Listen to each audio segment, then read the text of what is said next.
Hello everyone, welcome back to my channel.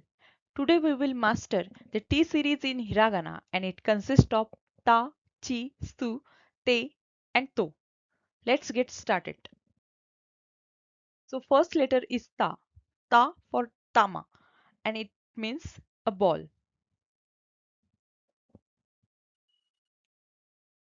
Next is chi. Even if it is from the T series, it should be pronounced as chi. For example, chikyuu. It means earth. Next is su.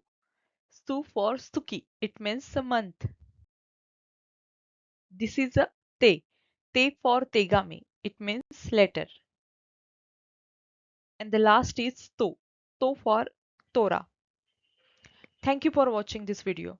Please like, share and subscribe.